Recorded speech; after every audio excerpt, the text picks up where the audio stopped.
Hello everyone, this is Arohi and welcome back to my channel Code with Arohi. So in my today's video, I'll show you how to implement YOLO V5 on custom dataset. So the dataset which I'm going to use for today's example is traffic sign detection dataset, and this dataset have, let me show you the dataset. So basically in this dataset, we have four different classes, right? So this is the dataset looks like, right? Image and the related text file. This is how YOLO accepts your data, right? So the image and the related text file, and when you'll open this text file, so first of all you'll get the class name and these are the four bounding box coordinates. So this is how YOLO model accepts data in this format. For every image we need one text file. Okay, so this is the data which I'm using, traffic sign detection, and this dataset have four classes, and let me show you the classes which we have in this particular dataset. So let me open the file. So these are the four classes: speed limit, yield, and mandatory, and others. So these are the four classes we have in this particular dataset. So now what we want is, let's come to this coding part. Now first of all, what I have done is I'm using TensorFlow 2.3.1 for this example for YOLO V5, and I have installed TensorBoard 2.4.1. okay, and after that we are installing this PyTorch. So why we are installing this PyTorch? Because YOLO V5 works on the top of PyTorch, so we need to import this module inside our Jupyter notebook. So that's why I'm importing it. So I have installed PyTorch, and in next line over here I'm importing this PyTorch module. Now after that, in this particular line, what we are doing is we are importing this display module from IPython, because we are using this module to display our results, to display the outputs images. Okay, so that's why we are importing this module.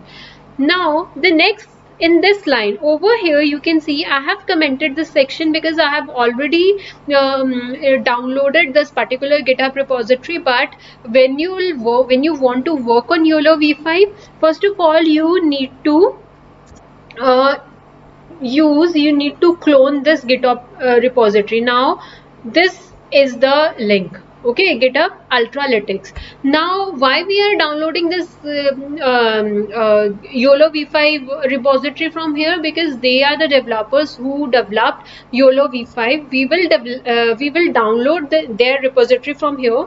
When you will visit this page from here, you can come over here and you can download the code from here, whole repository from here. Once you download this whole repository, after that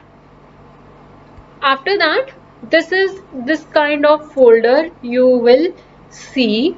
So what I've done is, so this is my project folder. Just create one project folder in which you want to work, and under that this is the file, which Jupyter notebook, which I'm showing you, in which I'm working. Okay, so in this Jupyter notebook I have written that I want to clone this particular GitHub repository.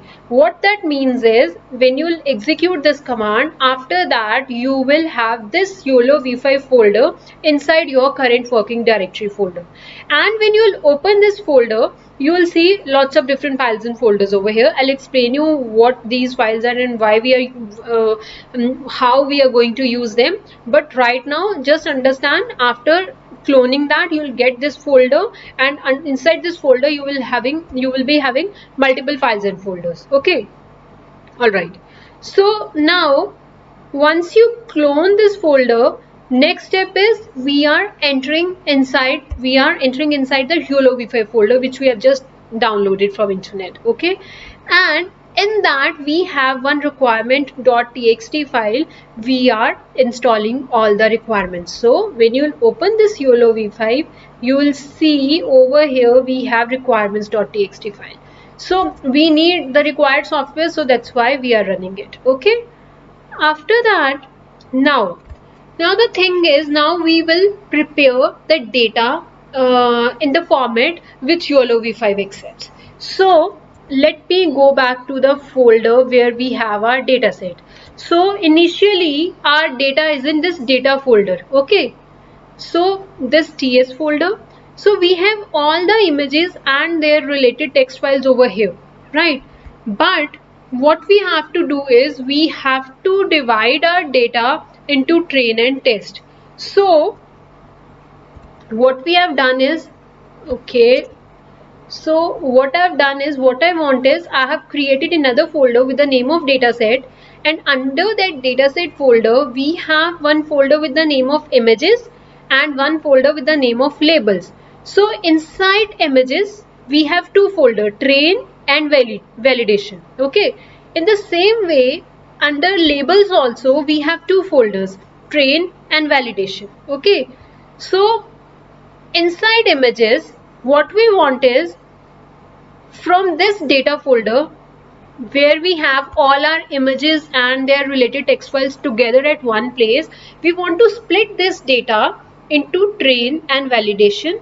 And what we are doing is, for images we have created separate train and validation folder, and for labels we have created separate train and validation folder. Okay, so now we'll write a code, write a function. Using that function we can divide the data of this data folder under images. Under train you will see the only images which are related to training, which are got splitted into training, and under validation folder you will see all the images which we have in a validation folder. Okay, so let me show you the function which I'm using for this. So what I've done is, so first of all I've created two blank lists. This images list will store all the images, and this XMLS list will store all the text files. And these are the three paths. So what is the path? CRS path simply means the folder where we have our data which we want to divide into the train and split. Okay, so this is the path of that folder, and over here this is the path of images train folder, and this is the path of validation folder for images. Okay, now I have two variables, train ratio 0.8. so what I'm trying to say over here is that I want 80% of the data. So 0.8 simply means 80%. So what I want is, I want to out of this total data I want to put 80% data in a train folder and 20% data for validation. So that's why validation ratio is 0.2, which is 20%, and train ratio is 80%. Now over here you can see I'm using this code, and what I'm doing is I'm storing all the text files over here and all the images over here. Okay, I'm appending that list, and all the images I'm storing in imgs list, and all the text file I'm storing in over here. Okay, so you can see over here the blank list which we have created above. Now next thing is, okay, so over here we are just printing how many images are there in training, for training, and how many images are there for validation. Now what we want is, we want to put the data into a train and validation folder of images and for labels also. So this train image path is having the path of train inside the images, and same train label path simply means the path of label, for training, and the same way path for validation images and path for validation labels. Okay, so now we have two loops. One loop is this and another loop is this. So first loop is moving, this first loop is moving this using, we are using copy over here. So what we are doing over here is, we are copying the data which is present at this CRS path, our main, this is the path where our data set is, right? So we are copying the data from here, and count for train. So what is there in count for train? This is the 592 images are there for training. So what we are doing is, we are using this loop and we are copying the data into the train image path. What is there in train image path?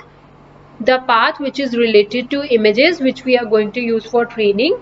And in the same way, train label path, this is the train label path, and we want to store the related labels of those training images inside a train folder which is inside labels. So in the same way, we have performed the loop for validation also. So these two functions, these two loops, we have simply used that just because what we want is, we want to divide our data set into train and val, and this is the train now. So you can see inside train we have images, and when you'll go under labels, and under labels you'll check train, you will get the related text files over here. In the same way you'll see for validation. Okay. And one more thing, see, when you want to work for YOLO v5, so this is the very important file which you need, which is dataset.yml. So when you open this file, you can see what is there in this file. First of all, inside this train, you need to give the path of your training images, and inside this val, you need to give the path of your validation images, right? So my images are present in dataset, under images, under train. So see, dataset, under dataset I have images, under images my training images are in training folder, and validation images are in val folder. So this is the path you have to mention. NC, these are the number of classes. So as I've just told you, like in this dataset, we are going to detect 4 different classes of traffic signs. So that's why I've written the number of classes. And over here in this list, you need to define the name of those classes which you want to use in this. So these are the 4 classes which we are using. So this file is very important. Okay. So dataset.yaml. So this is new in YOLO v5. In YOLO version 3 or YOLO version 4, we work in a different way. So this particular file is new in YOLO v5. Okay. So now we have images, labels, and dataset.yml file. Now our dataset is ready. Now we can run our YOLO v5 on this. So let's go back to our Jupyter notebook. So we were over here, right? So I've already explained you how to create this file. Now next line is this training. What we are doing is Python train.py. So where is this train.py? So we are working inside this YOLO v5 now. Okay. So over here you can see we have train.py file. So this file is responsible to train your algorithm on your data. Okay. So what we are saying is Python train.py image 415 means this is the size of the image, batch 16 batches, epochs we want to do the training for 30 epochs, and dataset.yaml. So this dataset.yml means this file. So from this file your algorithm will see where your data is, right? So see, when you are writing this dataset.yml, your algorithm, this training file will see, okay, this is the data, training data is present here and validation data is present here, and number of classes are 4, and these are the name of the classes.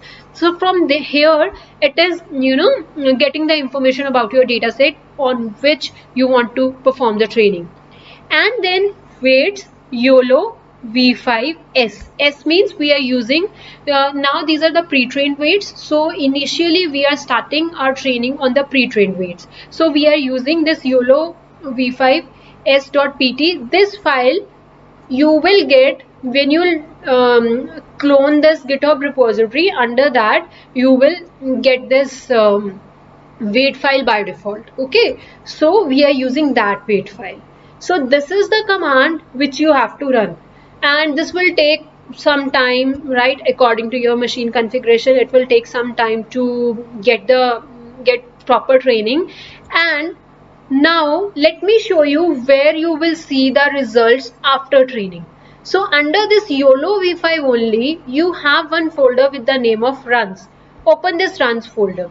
So initially, so I have already performed the training and the test, so that's why I'm having detect folder over here. But initially, when you will download this GitHub repository, right, you will only get this train folder. Okay, inside this train folder, these are the folders which will get created. You will get folder over here. So now my code is in this, the output results. Open this. So you can see, you will see one weights folder under it. So when your training will get completed, under weight folder you will see two weight files. One is best.pt, other one is last.pt. We will always use best.pt. Okay, and over here you can see all these files I'm getting here after the training. Okay, so these are the different results which we are getting after the training. Let me show you one by one what all these files are. First of all, let's open this result.txt. This, so this is the file which is storing your, let me open it first. So this is the file. See, this file started, for every epoch it stores the different information, like how much is the loss, how much is accuracy, all those things we are all those things are getting stored in this results.txt file. Okay, so by default this is the file name. So when your training get completed, inside this runs, you will have train folder. Under this train folder you will have one folder with the name of, if you are running this code one time, then you will get folder with the name of exp, and if you are running this code second time, you will get folder with the name of exp2. and in the same way, if you'll run the same code again, then and this exp folder and exp2 folder is already there, then new folder will get created with the name of exp3. Okay, so clear about the result? This will store all the results. Now after that, let me show you the predictions. So you can see these are the batch. These all images belongs to one batch, right? And you can see our algorithm is predicting the results, and this is the next batch, and these are the predictions related to it. So all these results will get stored itself only, right? And these are the test images on which I want to perform the test. I'll show you in some time what is this, right? So just right now, just remember, you will get all these curves. Speed limit, so these are the different classes, and these are their confidence and precision calculation, and you can see recall, right? And these are the details. If you want to see box wise objectness, you'll get all the you'll get all these graphs over here, right? And these all things will get created itself only. All right, so now once training is completed, so this is the line for training. Once your training get completed, now what we want is, we want to test our algorithm. So basically, okay, these two lines are just, let's suppose if you want to see all those graphs over here, then you can write these two lines and you can see the results over here. Now let me show you how to test your model. So okay, so okay, what I'm doing over here is, before testing my model, what I'm doing over here is, the images which are present in run, under train, under exp2, I have just shown you, like, right, these are the images which belongs to one batch, and we are just plotting those images, just to let, in case if you want to show those images on the this Jupyter notebook. Now over here, what I'm doing is, I'm making the prediction, and for prediction we have detect.py file. Where this file is, just go to this YOLO v5 folder, and over here you can see we have one detect.py file. Okay, so this file, we will use this file to detect the objects. So over here what we are using is, we are using this file, and source simply means on which particular image you want to do the detection, or the video you want to do the detection. So this is the path. So I have a image with the name of a.jpg, which is present in this folder. Okay, let me show you this image. Under runs, train exp2. So we have one image with the name of A. This is the image. Okay, this is the image. In this image I want to perform object detection. So, and over here which weights we are using is the weights which we get after training our algorithm, right? So if you remember, under this weights folder I have told you like you will get two weight files and we will use best.pt files, right? So we are using best.pt. Why we are using this weight file? Because what we want is we trained our algorithm on traffic sign detection dataset, and what we want to do is we want to detect the different traffic signs, and all those weights our algorithm, after training our algorithm we have this particular file which will help us for detecting the objects. So we are doing that. When you'll run this, okay, after this you can see over here results saved to run detect exp4. When you run this file, after running this file you will get a detect folder where, so you will get this detect folder when you run this particular file. Okay, so inside this detect file it is saying you have exp4 folder. In that exp4 folder we will see the results. Now you can open the file and you can see our algorithm is detecting the objects, right? So this is how this YOLO v5 works, right? Very simple. So what you need to do is just a quick go through. Just download this YOLO v5 from here and prepare your dataset in the format which YOLO v5 accepts. How YOLO v5 accepts the data? YOLO v5 accepts the data under images. You have to create train and val folder. Under labels also you have to create train and val folder, and we will store data in this folder by the function which I have shown you, and this is how you can run the function. So guys, I hope you like the video, and guys if you like the video please subscribe my channel, and thank you for watching.